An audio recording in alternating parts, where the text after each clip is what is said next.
Welcome to the Mike Litton Experience Podcast.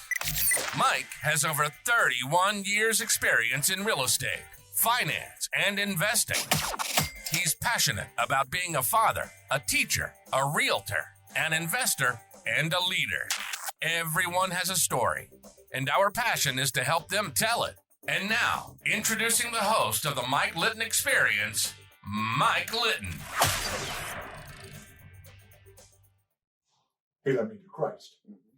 And from that time on, I wanted to be like Coach Embry. I wanted to come back as a teacher.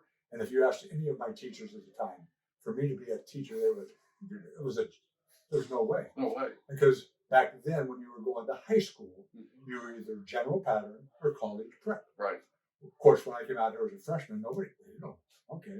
Right. So they put me in general pattern. So I'm taking auto shop, wood shop, and the lower classes, Right. you're doing English. Not still. the stuff that prepares you to go to college. Exactly. Right. So fine, if that's what I'm taking. And I'm glad I took auto shop and wood shop and all those things, so don't get me wrong. But my wife, Diane, was the college prep. She was a great student, straight A's all the time. Yeah, I can imagine. And she's really the one that taught me my study habits. Oh, that's good. And it was amazing how this worked. But I can remember I didn't know anybody in town. I remember walking up, we lived on 4th Street here in Escondido. I remember walking up this hill, and I saw this girl out front doing cartwheels, and gosh, I didn't know who she was or anything. And then she saw me as I walked up. We never talked as freshmen, didn't know who she was or anything. I knew who she was, don't get me wrong.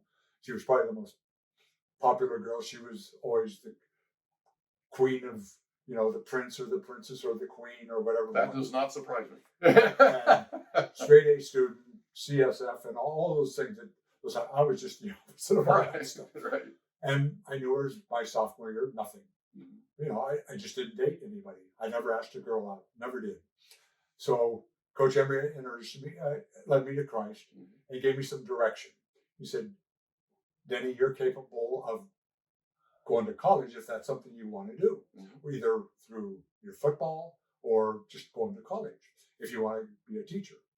So my sophomore year, still nothing. My junior year, I started saying, I remember telling my counselor I think I want to go to college. And at first they just kind of looked at me and said, okay, great.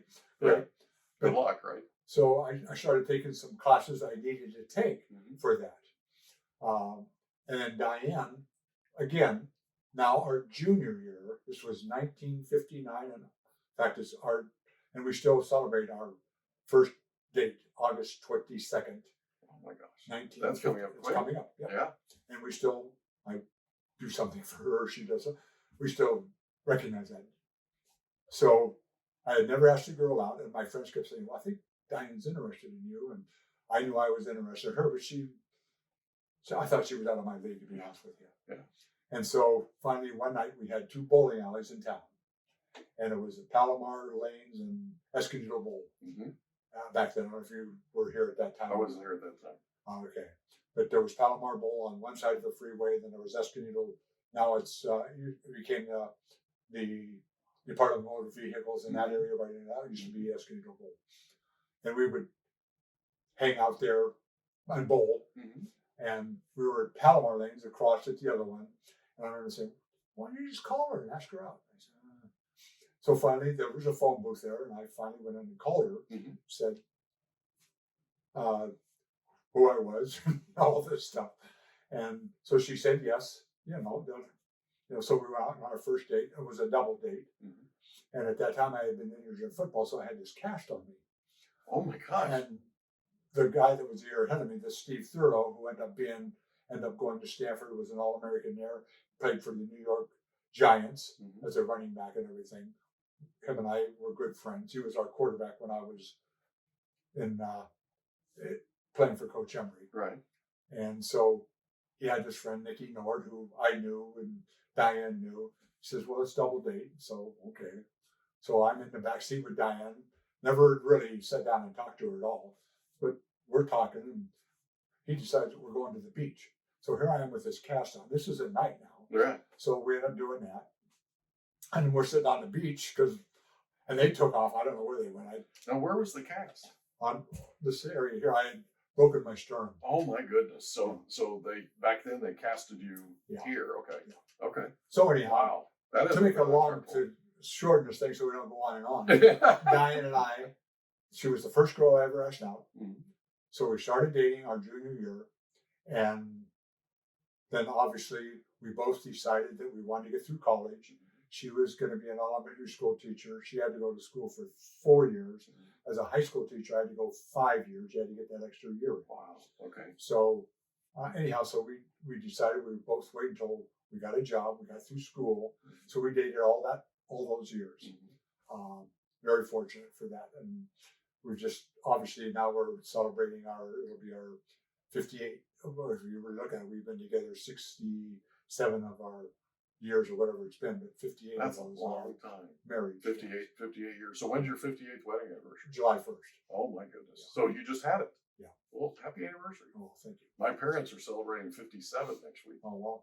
Isn't that Yeah. crazy? So anyhow, just to get back, Coach Embry was a huge influence on my life. My parents were, obviously.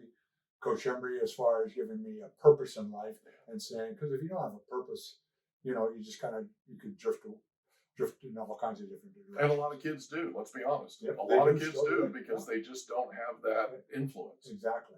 So, And so Coach Embry and Diane's influence teaching me to study.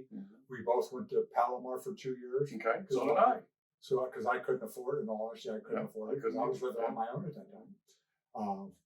And my dad and mom were up in Anaheim at that time. And then, obviously, as I told you, they passed away in terrible circumstances. But so anyhow, I got through. We both went to Palomar for 2 years, transferred to San Diego State.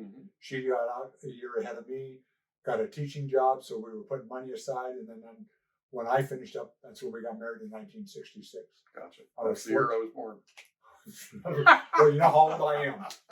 I'm, and that's just the way it is. But anyhow, so in 66, I was very fortunate, thanks to Coach Embry and some other staff members that I knew a long time, because we ended up winning the CIF championship, I ended up being a fullback, ended up having a scholarship opportunity to go to Oregon, University of Oregon. I went up there during the summer because I didn't get the college credits or some of the classes I should have. They wanted me to come up during the summer and take some of these college classes, and which I did. I went up there and lived on my own.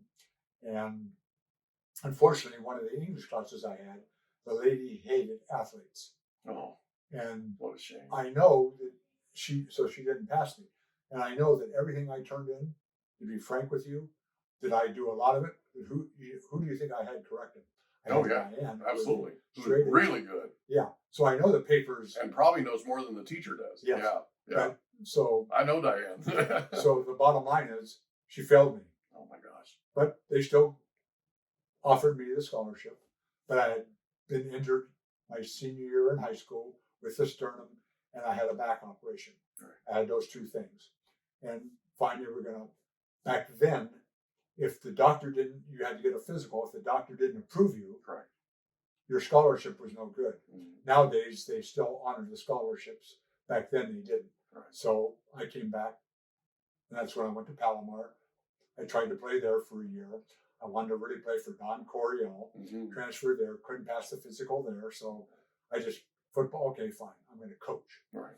So I finished up got my teaching credential, came back to Coach Embry. I turned to the staff there and taught world history and geography the first couple of years. And then I really wanted to be PE, physical education. And then finally, that's what I did the majority of the rest of my 30 plus years in the district. Right.